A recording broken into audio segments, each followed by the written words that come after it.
మూలమైన మన ఎడల దేవుడు తన కృపను చూపడం ఎంతైనా దీవెనకరమే. అయితే ఇక్కడ ఒక సంగతి చెప్పి వాక్యంలో ఉన్న కొన్ని తలంపులు గుర్తు చేయాలని ఇష్టపడుతూ ఉన్నాను. జనరల్గా న్యూ ఇయర్లో మనం ప్రవేశించిన తర్వాత ఆ ఫ్యూ అవర్స్, ఆ 31st నైట్ ప్రార్థన, పాటలు, రకరకాల ఎంకరేజ్మెంట్, మనల్ని ప్రోత్సహించే కార్యక్రమాలు, చక్కని సందేశాలు, వాక్య తలంపులు, ఇక్కడ కూడా 2-3 పంచుకున్నట్లున్నారు. ఇలాగ ఇవన్నీ చూస్తూ ఉండగా మన హృదయాల్లో ఒక రెజల్యూషన్, ఒక నిర్ణయాలు మన జీవితాల్లో వచ్చేది ఖాయమే. వెంటనే అనుకుంటాం, పోయిన సంవత్సరం సరిగ్గా బైబిల్ చదువుకోవాలా, ఈసారైనా బాగా చదువుకోవాలా అని అనుకుంటారు. పోయిన సంవత్సరం చాలా మధ్య మీటింగ్లకు వెళ్ళాలా, ఈసారైనా వెళ్ళాలా. ఇటువంటి నిర్ణయాలు చాలాసార్లు చేసుకుంటూ ఉంటాం. అయితే ఒక మాట చెప్తున్నాను, మనసులో పెట్టుకోండి. అదేమిటంటే, నిర్ణయాలు ఈ న్యూ ఇయర్ కొద్ది దినాలకు ఓల్డ్ ఇయర్ అయిపోతుంది, అవునా కదా? న్యూ ఇయర్ మరలా ఓల్డ్ ఇయర్ అయిపోతుంది. కొత్త సంవత్సరం పాత సంవత్సరం లాగానే తయారైపోతుంది. కానీ మన నిర్ణయాలు పాతవి కాకుండా చూసుకోవాలి. ఎంతవరకు అంటే, ఆ నిర్ణయాలు నెరవేరే వరకు నిర్ణయాల విషయంలో ఏదో అప్పుడప్పుడు తీర్మానాలు చేసుకొని ఇంకా బాగుండాలనుకొని మళ్ళా మామూలు అయిపోవడం కాకుండా, అవి నెరవేరేంత వరకు కూడా ఎంత మాత్రం కూడా ఆ నిర్ణయాలు పాతగిలకుండా మనం ఖచ్చితంగా ఆలోచన కలిగి ఆ కోవలో సాగటం మంచిదని మనవి చేస్తున్నాను. మంచిది, రండి. అందరూ ఎరిగిన భాగమన్న లూకా సువార్త 13వ అధ్యాయమే, కొత్తదేం కాదు. 13వ అధ్యాయంలో ఒక అద్భుతమైన ఉపమానం ప్రభు చెప్పాడు.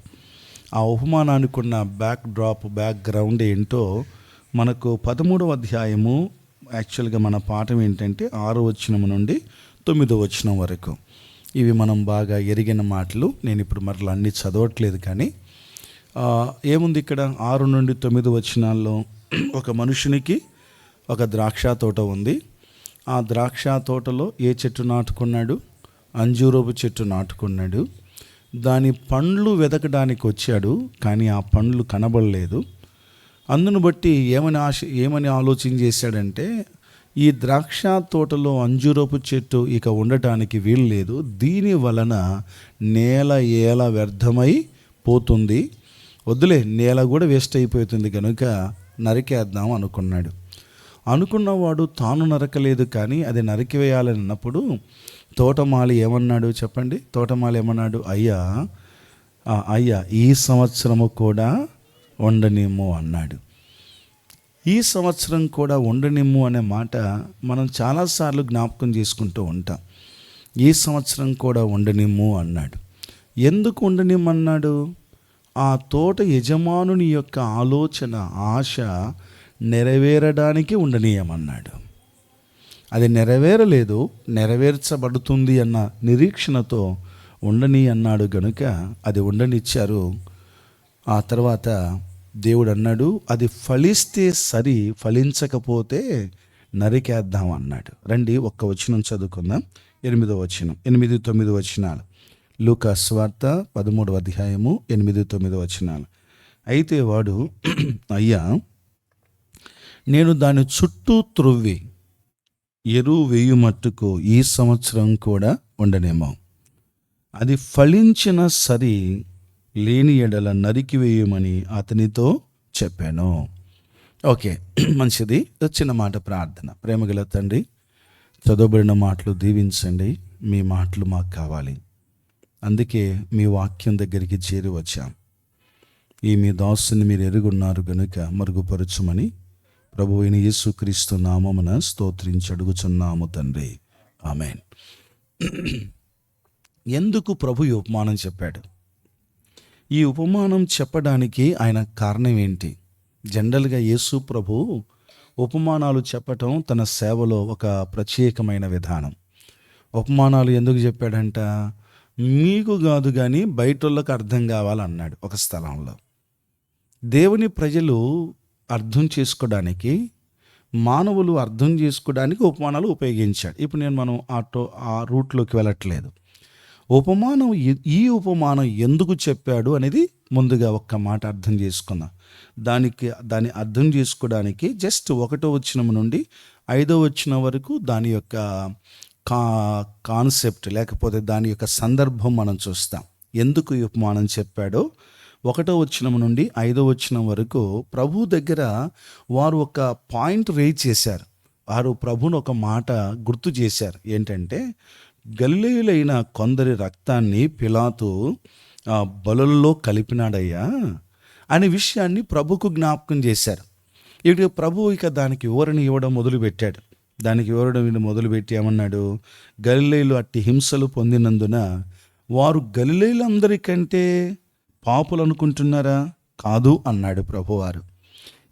ఆ విషయాలు ప్రస్తావిస్తూ అసలు నిజంగా పాపులు ఎవరో ప్రస్తావించడానికి ప్రభు విషయాలు ప్రస్తావిస్తూ వచ్చాడు. ఆ తర్వాత శిలమైన గోపురం పడి కూడా 18 మంది చనిపోయారు అనే విషయాన్ని చెబుతున్న సందర్భంలో 5వ వచనంలో కారని చెప్పాను, మీరు మారు మనస్సు పొందని ఎడల మీరందరూ అలాగే నశింతురు అన్నారు.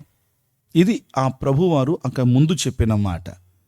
వాళ్ళ మధ్య జరిగిన సంభాషణ ఏంటి? ఇట్లా పిలాతు ఇట్లా చేశాడు కదా అని అన్నప్పుడు వెంటనే వారు ప్రభు చెప్పిన మాట, ఎదుగో వారు ఇట్లా చనిపోయారంటే వారేమన్నా పాపం చేశారనా? లేదు, ఏం పాపం చేయలేదన్నాడు. ఆ తర్వాత 18 మంది గోపురం పడి చచ్చిపోయినారు కదా అంటే వాళ్ళేం పాపం చేయలేదన్నారు. వారు అట్లా నాశనం కావడానికి కారణం వారి పాపం కాదు. మీరు వారి పాపము అని అనుకుంటున్నారేమో, కాదు వారి పాపం. అయితే మీరు మారు మనస్సు పొందకపోతే మీరందరూ అలాగే నశిస్తారు అన్నాడు. ఇప్పుడు దీని అర్థం ఏంటి? ఆ నశించిన వారు మారు మనసు లేనివారని అర్థమా? కాదు కదా. వారు నశించిన వారు అలాగూ మారు మనసు లేనివారని అర్థమా? ఇప్పుడు ప్రభు ఈ విషయాన్ని చాలా ప్రత్యేకంగా జ్ఞాపకం చేస్తూ మారు మనస్సు పొందకపోతే నశిస్తారు అన్నాడు. బాగుంది, అది ఖాయమే. ఎవరు మారు మనసు పొందకపోయినా నశించేది ఖాయమే. ఇప్పుడు నెక్స్ట్ ప్రభు ఎందుకు ఈ ఉపమానం చెప్పాడు? ఒక మనుషునికి ద్రాక్ష తోట ఉంది, ఆ తోటలో అంజూరపు చెట్టును నాటుకున్నాడు. ఇది ఏదో అనుకోకుండా పడిన చెట్టు కాదు, ఇది లేకపోతే తనంతట తాను మొలిచిన చెట్టు కాదు, ఇది ఆ యజమానుడు నాటుకున్న చెట్టు. బైబిల్ గ్రంథంలో నేను నాటుకున్నాను అని దేవుడు చాలా సందర్భాల్లో ప్రస్తావించాడు. అతను నాటుకున్నవాడు పండ్లు వెతకడానికి వచ్చాడు. న్యాయమే అన్యాయమా? ఒక చెట్టు నాటుకున్నవాడు ఆ చెట్టు ఫలాలు వెతకటం అన్నది న్యాయమైనదే. అయితే ఆయన వచ్చినప్పుడు అది ఫలాలు ఫలించలేదు, ఫలాలు కనబడలేదు. ప్రభు అయిన యేసుక్రీస్తు వారు కూడా ఈ లోకంలో మనం చూస్తాం కదా, సువార్తల్లో వెళ్తున్నాడు, ఆకలైంది, అంజూరపు చెట్టు కనబడింది, ఆకులు ఉన్నాయి కానీ పండ్లు లేవు. దగ్గరికి వెళ్ళి ఆకులు చూసి దగ్గరికి పోయినాడు. ఆకులున్నాయి, ఆకర్షణ ఉంది, కానీ ఆహారానికి అవసరమైన పండ్లు అందులో కనబడలేదు. చాలాసార్లు మన సంగతి అంతే. ఆకులు, ఎవరో భక్తుడు రాశాడు కదా, ఆకులకు దేనికి పోల్చినాడు? మాటలనేది ఆకులతో నిండితివా అంటాడు. వట్టి మాటలు ఉంటాయి, ఏం ఫలాలు ఉండవు. సరే, ఇప్పుడు ఈ సందర్భంగా జ్ఞాపకం చేయాలనుకున్న మాట ఏమిటంటే, వచ్చాడు కానీ ఫలాలు లేవు. ఇంకా అన్నాడు, దీని వలన నేల వ్యర్థమైపోతుంది. అంటే నేను దీనికోసం ఒక నేలను కేటాయించాను దీన్ని నాటుకోవడానికి, కానీ నాటుకోవడానికి అంత ప్రేమతో నాటుకున్నాను, కానీ ఒక్క ఫలం కూడా లేదు గనుక దీని వలన నేల వ్యర్థమైపోతుంది గనుక నరికేయండి అన్నాడు. సరే అయ్యా యజమానుడు, ఒక్క సంవత్సరం, ఈ సంవత్సరం ఉండని ఏం చేస్తాను నేను? ఈ సంవత్సరం ఉండని అన్న తర్వాత అక్కడ తోట మాలి చెప్పిన మాట ఏంటంటే, ఈ సంవత్సరం ఉంచితే అది పండుతుంది అనలే. అక్కడ ఏమన్నాడు చూసారా? ఈ సంవత్సరం ఉండనివ్వండి, నేను దానికి చుట్టూ త్రవ్వుతాను, ఎరువు వేస్తాను, అది ఫలిస్తే సరి, ఫలించకపోతే అది నరికి వేయబడుతుంది అన్నాడు. ఈ రాత్రి వేళ మన ముందు దేవుడిస్తున్న ఒక మాట ఏంటంటే, సంవత్సరాలు దాటిపోయినాయి, ఇప్పటికే నమ్ముకున్న వాళ్ళు చాలామంది ఇక్కడ ఉన్నారు. 20 ఏండ్లు, 30 ఏండ్లు, 40 ఏండ్లు, 10 ఏండ్లు, 15 ఏండ్లు అయింది రక్షించబడి ప్రభువు నమ్ముకొని. సమయం దాటిపోతూ ఉంది, కానీ దాటిపోతుంది, కానీ మనలో ఎన్ని ఫలాలు దేవుడు చూడగలిగాడు? మనం ఫలించామో ఆత్మీయంగా, శారీరకంగా ఫలించినాం. పిల్లలు లేని వారికి పిల్లలు పుట్టినారు, ఉద్యోగం లేని వారికి ఉద్యోగాలు వచ్చినాయి. ఇంతకుముందు డబ్బుతో చాలా కష్టపడేవాళ్ళం, డబ్బు లేక ఇబ్బంది పడేవాళ్ళం, డబ్బులు సమృద్ధిగా వచ్చినాయి. భౌతిక సంబంధమైనటువంటి విషయాల్లో మనలో ఎవరూ తక్కువ కాలేదనుకుంటున్నాను నేను. నిజమే, మా స్థానిక సంఘంలో కూడా మొన్నటి 2 దినాల క్రితం రాత్రి వరుసగా ఒక్కొక్క కుటుంబాన్ని గూర్చి జ్ఞాపకం చేసుకుంటూ ప్రార్థన చేస్తూ ఒక్కొక్క కుటుంబాన్ని దేవుడు ఎట్లా ఆశీర్వదించాడో గుర్తు చేసుకుని కొన్ని కుటుంబాలు తప్ప అన్ని కుటుంబాలు ఆశీర్వదించబడ్డారు. నిజమే, మనందరం భౌతికంగా ఆశీర్వదించబడ్డాం, భౌతికంగా ఫ్రూట్ఫుల్గా ఉన్నాం, ఫలభరితంగా ఉన్నాం. కానీ వచ్చిన సమస్య ఎక్కడ వచ్చింది అంటే ఆత్మ సంబంధమైనటువంటి ఆ ఫలం అనేది మనకి ఎంతవరకు కనబడింది? 2025వ సంవత్సరంలో నీ ఫలాలు ఏంటి అంటే ఎన్ని ఫలాలు దేవునికి అందించగలం?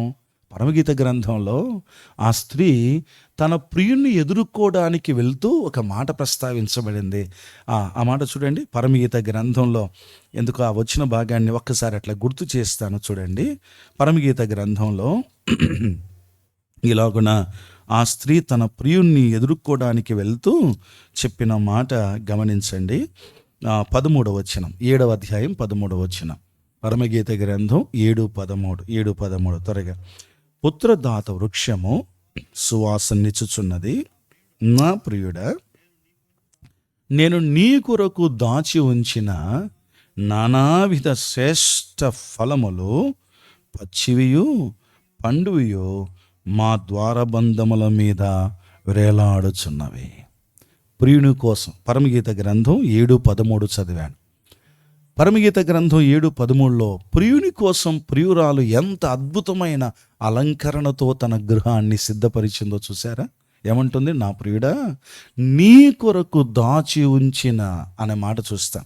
ఉందా మాట? 13వ వచనంలో సెకండ్ లైన్లో, నా ప్రియుడా నీ కొరకు దాచి ఉంచిన. ఒక్కసారి అందరం పరిశీలన చేసుకుందాం. మన ప్రియుని కోసం మనం ఏమన్నా సిద్ధపరిచామా ఫలాలు? ఆయన రాబోతున్నాడు, ఆయన మనం ఎదుర్కోవాలి. మన గృహం ఆనాడు ఈ ప్రియురాలి యొక్క గృహం, వారి యొక్క ఇల్లు, వారి ద్వారబంధములకు ఇవన్నీ కూడా పచ్చివి పండ్లు, తర్వాత పండిన పండ్లు, శ్రేష్టమైన ఫలాలన్నీ కూడా నా ద్వారబంధమునకు వేలాడుచున్నాయి అని చెప్పడం ఎంత అందంగా ఉందో చూసారా ఈ మాట? అంటే ప్రియుడు లోపలికి రాకముందే ఆ ప్రియురాలు పెట్టినటువంటి ఆ పండ్లు, శ్రేష్టమైన ఫలాలు చూసి ఎంత ఆనందపడతాడు. ఇదే ప్రియురాలు 3వ అధ్యాయంలో ప్రియుడి కోసం ఎతుకుతూ వెళ్ళిపోయింది. ప్రియుడు కనబడలేదు. ప్రియుడు వచ్చినప్పుడు నిర్లక్ష్యం చేసింది. ప్రియుడు కొరకు పరిగెత్తుకొని ఎంత ప్రయాసపడింది మనం చదువుతాం ఈ అధ్యాయాల్లో పరమగీత గ్రంథంలో. మనం ఈ ప్రభువుని ఎదుర్కోవడానికి సిద్ధంగా ఉన్నాం. మన గృహాలు, ముఖ్యంగా మన జీవితాలు ఈ శ్రేష్టమైన ఫలాలతో ఎదురు చూస్తున్నామా? ఎస్ దేవా, ఓ ప్రభువా, నువ్వు నన్ను నాటుకున్నావు నీ తోటలో. యాక్చువల్గా ద్రాక్ష తోటలో వేరే విధమైనటువంటి ఆ మాట ద్వితీయోపదేశకాండంలో కనబడుతుంది కదా. ద్రాక్ష తోటలో వేరే చెట్టు నాటకూడదు. ఎందుకో? యజమానుడి ఇష్టం. నాటడానికి వీలు లేని చెట్టునైనా నాటుకుంటాడు. భూమి తనది. తన భూమిలో తాను ఏమైనా నాటుకుంటాడు. ఆ మాటకు వస్తే ఇక్కడ కూర్చున్న మన అందరం కూడా ఆలోచన చేసినప్పుడు మనం నాటపడడానికి యోగ్యులమందామా? ఆయన సంఘములో, ఆయన తోటలో, ఆయన భూమిలో, ఆయన ఇంటిలో నాటబడడానికి మనం యోగ్యులమేనా చెప్పండి? అయోగ్యులం నిజంగానే. అసలు మనల్ని చూడకుండా పోవలసినటువంటి వాళ్ళం. కానీ ఎక్కడో పడి ఉన్న మనల్ని ఎత్తుకొని తీసుకుని వచ్చి తన తోటలో నాటుకున్న ఆయన న్యాయంగానే అడుగుతున్నాడు. నేను నాటుకున్నానే, నాకేమైనా ఒక్క ఫలమైనా ఫలించావా అని ప్రభు అడిగితే ఏం జవాబు చెప్పగలం? ఆలోచన చేయండి. కాబట్టి అలాగైతే మనం ఫలభరితమైన జీవితం కలిగి ఉండాలంటే ఏం చేయాలో ఒకటే ఒక మాట, ఒక చిన్న హెచ్చరిక మాత్రం జ్ఞాపకం చేసుకుందాం. రండి, లూకా సువార్త 13వ అధ్యాయంలో ఈ సంవత్సరం కూడా ఉండనిమ్మనడానికి రీజన్ ఏంటి? ఇక్కడ 2 వ్యక్తులు కనబడుతున్నాడు. ఒకటి యజమానుడు కనబడుతున్నాడు, రెండవది తోట మాలి కనబడుతున్నాడు. ఇద్దరి మధ్య సంభాషణ కనబడుతోంది. ఆ సంభాషణ ఆ చెట్టు కూడా వింటుందని చెప్పడంలో ఏమాత్రం సందేహం లేదు. ఆ చెట్టుకు కూడా అర్థమైపోతుంది. నరికి వేయబడవలసిన ఆ చెట్టును తోటమాలి అడ్డపడ్డాడు. ఒకవేళ తోటమాలి మాట వినకుండా యజమానుడు నరికేండ్రా అని గట్టిగా కఠినమైన నిర్ణయం తీసుకుంటే ఆ చెట్టు జీవితం అంతటితో అయిపోయేదే.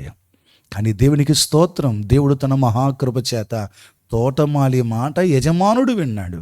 అందుకే ఉండనిచ్చారు. సరే, ఎందుకు ఉండనిచ్చారట? 8వ వచనంలో ఏముందో చూడండి. అది ఫలిస్తుంది నెక్స్ట్ ఇయర్ కల్లా కాదు. ముందు ఏమన్నాడు?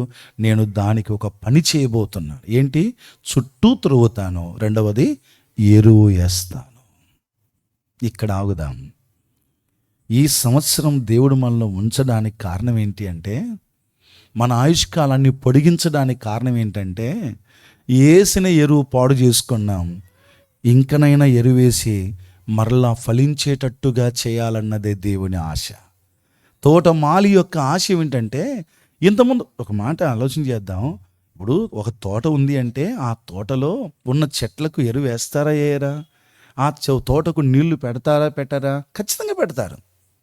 ఇప్పుడు యజమాడు నాటేసుకొని పోలంగా నాటినవాడు ఆ తోటను కాయడానికి ఒక తోటమాలిని పెట్టాడు. అంటే దాని అర్థం ఏంటి? ఆయన తోటలో ఉండడమే ఒక భాగ్యమైతే తోటలో ఉన్నటువంటి మనల్ని కాయడానికి అవసరమైనవి ఇవ్వడానికి తోటమాలిని కూడా ఏర్పాటు చేశాడు ఆయన. నిజంగా ఆయన తోటనే అద్భుతమైన తోట. ఆయన తోటను గూర్చి బైబిల్ గ్రంథంలో ఉన్న ఒక ముఖ్యమైన భాగం ఎక్కడ ఉంటుంది? యెషయా గ్రంథం 5వ అధ్యాయంలో కదా. యెషయా గ్రంథం 5వ అధ్యాయంలో ఒక్కసారి అక్కడ 2 మాటలు మీకు అట్లా గుర్తు చేస్తాను చూడండి. జస్ట్ తెలిసిన మాటలు అలాగే జ్ఞాపకం చేసుకుందాం. 5వ అధ్యాయం, ఇందులో చాలా మాటలు ఉన్నాయి, కానీ అందులో దేవుడు నా హృదయంలో ఒక ప్రత్యేకమైన విధానంలో ఆ మాటలు నేను చూడగలిగాను. 5వ అధ్యాయంలో చూడండి, మొదటి వచనంలో ఏది అంటే ఆ తోట ఎక్కడుందంటే, ఆ తోట భూమిని గురించి ఏం రాయబడింది? అది సత్తువగల భూమి. ఎండిపోయిన భూమి కాదు, నేల పండని నేల కాదు, అందులో సత్తువ ఉంది. దేవుడు మనం నాటుకున్న స్థలం అన్నది సత్తువగల భూమి. అది సత్తువగల భూమిలో ఏం వేసినా ఖచ్చితంగా అది పండుతుంది. ఇప్పుడు ఒక రైతు ఏం చేస్తాడు? పొలాన్ని దున్నుతాడు. ముందు ఆ పొలాన్ని పంటకు అవసరమైన విధానంలో దాన్ని సిద్ధపరుస్తాడు. అవునా కదా? ఒక పొలంలో ఒక యజమానుడు రైతు ఉన్నాడు అంటే ఆ పొలాన్ని ఆ పొలం చక్కగా పండటానికి ఏమేం చేస్తే మంచిది? దాన్ని దున్నాలి, అందులో కలుపు ఏరివేయాలి, లేక దాన్ని ఎంత జాగ్రత్తగా సిద్ధం చేసిన తర్వాత విత్తనం వేస్తాడు. ఏమలే వేసుకుంటూ పోతాం, చల్లుకుంటూ పోడు ఏ రైతు కూడా. ఎందుకంటే రైతు యొక్క ప్రయాస ఖచ్చితంగా ఫలం కోసమే ప్రయాసపడతాడు. 50,000 పెట్టి పొలం వేసామనుకోండి, పొలంలో విత్తనాలు వేసామనుకోండి, 50,000 ఖర్చు పెట్టి రైతు ఆశ ఏమై ఉంటుంది? 50,000 వస్తే సాల్లే అనుకుంటాడు ఏ రైతు అయినా. 50కి 50 వస్తే ఆయన ఆనందమే ఆనందం. 50 వేసి 50,000 ఖర్చు పెట్టిన వాడు ఒకవేళ 50,000 ఖర్చు పెట్టి పొలంలో విత్తనం వేసి పంట వేస్తే 1,00,000 వచ్చిందనుకోండి, అబ్బా ఎంత ఆనందపడతాడు. 2,00,000 వస్తే ఇంకెక్కువ ఆనందపడతాడు. కాబట్టి ఏ రైతైనా ఖచ్చితంగా ఫలితం కోసమే ప్రయాసపడతాడు. అందును బట్టి అనవసరంగా లేకపోతే నిర్లక్ష్యంగా భూమి మీద విత్తనం వేయడు.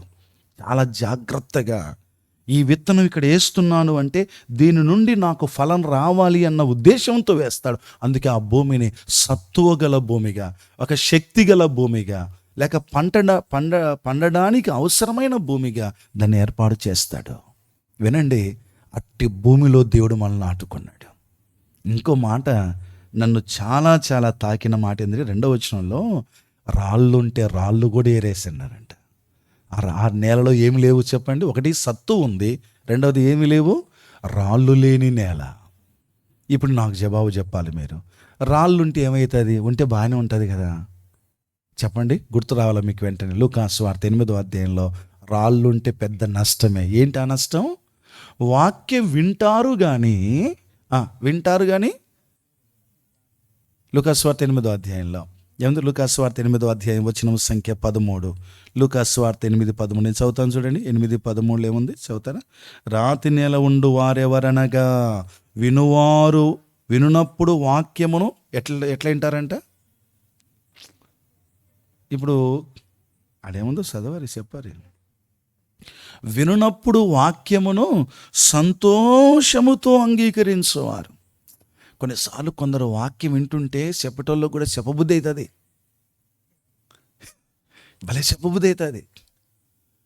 కొంతమంది కొన్ని స్థలాలు పోతుంటాం కదా, పోతే ఈ ముందు వరుసలో కూర్చొని వెళ్ళి ఎట్టుంటారు తెలుసా? కొన్నిసార్లు కొందరు నిద్రపోయేటోళ్ళు, కొందరు సెల్లు గెలుక్కుంటోళ్ళు. ఇక్కడ కూడా మన ప్రాంతంలో కూడా కొందరు నిలబడిన తర్వాత వాక్యం చెప్పడానికి మనం నిలబడినవాడు ఎవరైనా మోస్ట్లీ అందరిని చూసుకుంటూ వాక్యం చెప్తాం, కళ్ళు మూసుకొని చెప్పే అలవాటు లేదు కదా. సో చూస్తున్నప్పుడు కొందరు ఎట్లుంటారంటే నిర్లక్ష్యంగా. ఇక్కడ ఒక ఆంటీ ఉండేది చిన్నప్పుడు, మేము ఇక్కడ ఉన్నప్పుడు. ఆ ఆంటీ నేను నిలబడితే చాలు, నాయన చిన్నప్పటి నుంచి వాక్యం చెప్పమనేవాడు. నేను వాక్యం చెప్పడానికి నిలబడితే చాలు తప్పని బైబిల్ మూస్తుంది. ముందే కూర్చుండేది ఆమె, తప్పనిట బైబిల్ మూస్తుంది. మూసి అది పాత జిప్పు బర్ర బర్ర బర్ర అని 3 వైపుల జిప్పుని ఇగ్గుతుంది అన్నమాట. ఇంకా ఏం చెప్తాం చెప్పాలి. ఇప్పుడు వీళ్ళెవరంట? రాతి నిలబడిన వాళ్ళు వాక్యం వినేటప్పుడు ఎట్లుంటారంట? వాళ్ళు సంతోషంతో వింటారండి. ఇంకెంత చెప్పేటోళ్ళకి ఎంత బాగుంటాయి చెప్పాలి. ఆనందంగా తల ఊపుకుంటా ఆనందంగా ఎంత బాగా వింటున్నారు సార్ మీరు కూడా. అట్లా వినడం మంచిదే, కానీ ఏం జరిగింది చూడండి. ఆ వచనం గమనించండి. 8వ అధ్యాయం 13వ వచనంలో, వాక్యం విందురు కానీ అంగీకరించరు కానీ వేరు లేనందులన ఏమవుతుంది? శోధన కాలమప్పుడు అది ఏమైపోతారంట? వాళ్ళు తొలగిపోతారు. కాబట్టి ఈ ప్రాబ్లం కూడా లేకుండా ఏం చేసినాడు ఆయన? తన ద్రాక్ష తోటలో రాళ్ళన్నీ ఏరేసినాడు. ఎంత మంచోడు తెలుసా? ఎంత మంచోడు చూడు మన యజమాని, మన తోట యజమాని ఎంత మంచోడు అంటే, నా తోటలో నేను నాటుకున్న చెట్లు అది వేరు లోపలికి వెళ్ళాలి, అందును బట్టి ఏమైనా రాళ్ళుంటే ఆ వేర్లు లోపలికి పోవు, నాటుకున్న నాకు నష్టం కలుగుతుంది అని చెప్పి రాళ్ళు కూడా ఏరేసినాడు. అంత మంచి తోటలో మనం నాటుకున్నాడు. అయితే ప్రియులారా, నాటుకున్నవాడు ఈ యొక్క తోట మాలిని పెట్టి ఆ ద్రాక్ష తోటను బాగా చక్కగా చూసుకున్నాడు. ఎంతో ఎరువు వేశాడు. ఎరువు వేయకుండా ఉండడు కదా. అట్టి భూమిలో నాటుకున్నవాడు ఇంత ఎరువు వేస్తే ఫలం లేకపోతే ఎట్లా? ఇప్పుడు మనకు అప్లై చేసుకుందామా? ఈ మాటను మనకు అన్వయించుకుందామా? పోయిన సంవత్సరం మన ఎరువు ఎంత తిన్నాం? ఎరువు వచ్చి ఉందా లేదా మనకు? అద్భుతమైన ఎరువు, వాక్యం అనే ఎరువు, ఆయన లేఖనం అనే ఎరువు లేదంటారా? అసలు మా నాన్న చెప్పేవాడు, నంద్యాల భూపనపాడు నుండి ఆ దినాల్లో నంద్యాల నుండి సంతరావూరు ఉంది, ఎక్కడ ప్రకాశం జిల్లాలో సంతరావూరుకు వాక్యం వినడానికి వెళ్ళేవాళ్ళంట సైకిళ్ళ మీద. నాయన చనిపోయినప్పుడు గుర్తుందా? మీలో చాలామంది ఉన్నారు. అప్పుడు ఈయన వరప్రసాద్ రెడ్డి కానీ ఇంకా కొంతమంది సహోదరులు నాయన గురించి సాక్ష్యం చెప్తూ వచ్చారు. ఇక్కడ నుండి సంతరావూరుకు వెళ్ళేవారంట. సువార్తలో అట్లే ప్రయాసపడ్డారు, వాక్యాన్ని నేర్చుకోవడంలో అట్లే ప్రయాసపడ్డారు. నేను పర్తిపాడని గోదావరి జిల్లాకు వెళ్తే, పర్తిపాడు చాలా ఏండ్ల క్రితం వెళ్తే, అక్కడ నేను మొదటిసారి సాక్ష్యం చెప్పాను. నా పేరు జాన్ మోజస్, మా నాన్న డీ జాన్ అని, కొందరు మా నాన్న మేకల్ జాన్ అంటారంటే వాళ్ళకి అర్థం కావడానికి ఆ మాట కూడా చెబుతూ ఇట్లా అంటారు, కానీ యాక్చువల్గా మా నాన్న పలానా అని నాన్న గురించి 2 మాటలు చెప్పిన అంతే. వాక్యం అయిందో లేదో కిందికి దిగిపోయేసరికి ఇక చూసుకోండి, దరిదాపు పెద్దోళ్ళు ముసలోళ్ళు 9-10 మంది వచ్చినారు. నాయనా నువ్వు జానన్న కొడుకువా అంటున్నారు. నాకు నిజంగా ఆశ్చర్యమైంది. ఏంది నాయనేంది ఇడికి రావడం అనిపించింది నాకు. అక్కడ బైబిల్ క్లాసు జరిగేవాట, అంతవరకు వెళ్ళేవారట. అయితే దేవునికి స్తోత్రం. ఎందుకు ఈ మాట చెప్తున్నానంటే, ఆ దినాల్లో వాక్యం కొరకు చాలా ప్రయాసపడేవారు వినడానికి. ఈ రోజుల్లో ఎంత సమృద్ధి ఉంది మనకు. ఎంత ఎరువు వేస్తే కూడా దాన్ని మనము ఉపయోగించుకోకపోతే దాని వలన ఏమాత్రం లాభం లేదు. ఈ సంవత్సరమైన చేయాల్సిన పని ఏంటో తెలుసా? ఫలభరితమైన క్రైస్తవ జీవితం కలిగి ఉండాలి అంటే ప్రభు ఇచ్చే ఎరువును ఉపయోగించుకుందాం. ఆ ఎరువును గురించి ఒక్క మాట పేతురు పత్రికలో చదువుకుందాం. ఆయన మనకి ఏం చేస్తాడో తెలుసా? పేతురు 2వ పత్రిక 1వ అధ్యాయం 2వ వచనం చూడండి. పేతురు 2వ పత్రిక 1వ అధ్యాయం 2వ వచనం. ఆ మాట చదివి నేను ముగింపులోనికి వస్తాను. పేతురు 2 పీటర్ 1st చాప్టర్ 2-3 వచనాలు కలిసి ఉన్నాయి. తన మహిమను బట్టి గుణాతిశయమును బట్టి మనల్ని పిలిచిన వాణ్ణి గూర్చిన అనుభవ జ్ఞానం మూలముగా ఆయన దైవశక్తి జీవమునకును భక్తికిని కావలసిన వాటన్నిటినీ మనకు దయచేయుచున్నందున దేవుణ్ణి గూర్చినట్టు మన ప్రభు అయిన యేసుక్రీస్తును గూర్చినట్టు అనుభవ జ్ఞానం వలన మీకు కృపయు సమాధానమును విస్తరించునుగాక. దేవుడు మన భక్తికి కావలసినవన్నీ ఇస్తాడంట. నేను నా బైబిల్లో ఇక్కడ ఏం రాసుకున్నాను అంటే, ఆయన మనకు అప్పుండే దేవుడు కాదు. అంటే భక్తి, మన ప్రభు ఎలాంటి వాడో తెలుసా? ఒక మాట చెప్పనా? ఆయన యోసేపుని ఎరగని రాజు లాంటి వాడు కాదు. మీరు కనెక్ట్ అయ్యారా ఈ మాటకు? ఈ మాటకు మీరు కనెక్ట్ అయ్యారా? యోసేపుని ఎరగని రాజు లాంటి వాడు కాదు మన దేవుడు. యోసేపుని ఎరగని రాజు ఏం చేశాడు? యోసేపుని ఎరగని రాజు ఏం చేసిన నిర్గమాకాండంలో ఏం చేశాడు చెప్పండి? ఏం చేసినాడు? పట్టణం కట్టమన్నాడు, కానీ ఏమి ఇవ్వలేదు? అవసరమైన ఇటుకలు ఇవ్వలేదు. ఇప్పుడు గౌండాలతో పని చేయించుకుంటున్నా. చూడు గౌండా, రేపు పొద్దున కల్లా పైన అంతా ప్లాస్టింగ్ అయిపోవాలి, ఇటుకలు ఇట్లా పలానా మెట్లు పలాంది కట్టాలి ఏమని చెప్పినావు అనుకో, సార్ ముందు మెటీరియల్ తోలిచ్చరి అంటాడు.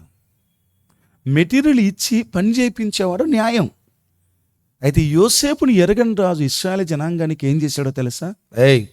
మీరు ఖచ్చితంగా ఈ పట్టణం కట్టాల్సిందే. అయ్యగారు, సార్, రాజా, కొంచెం ఏమన్నా ఇటుకల కోసం ఇటుకలు ఇస్తే దానికి సంబంధించిన మెటీరియల్ ఇస్తే కడతామంటే, మీకు మెటీరియల్ ఇవ్వను, కానీ మీరు మాత్రం కట్టాల్సిందే అన్నాడు. ఇవ్వకుండా కట్టించడానికి ప్రయత్నం చేశాడు. ఎంత కష్టపడ్డారు వారు, ఎంత వేదన పడ్డారో. కానీ మన దేవుడు ఎలాంటి వాడు? రే బాబు, కుమారుడా, నిన్ను నాటుకున్నాను నా తోటలో, నేను నీకు ఒక స్థలం కేటాయించాను, అసలు నీకంటూ ఒక ప్లేస్ నేను ఏర్పాటు చేశాను నా తోటలో, నేను నాటుకున్నాను గనక ఫలించురా అంటున్న ఆయన ఫలించడానికి అవసరమైన ఎరువు వేస్తాడు, భక్తికి అవసరమైనవన్నీ ఇస్తాడు ఆయన. ఎందుకు దేవుడు మనకి ఎరువేస్తున్నాడో తెలుసా? భక్తికి కావలసినవన్నీ ఇస్తున్నాడో తెలుసా? ఆయనను అనుభవపూర్వకంగా తెలుసుకోవడానికి. ఒక భక్తి పరుడు, ఒక విశ్వాసి భక్తిలో ఎదుగుతే దేవుడు బాగా అర్థమవుతాడు ఆ విశ్వాసికి. ఈ విధంగా మరొక వైపు నుంచి చెప్తున్నాను.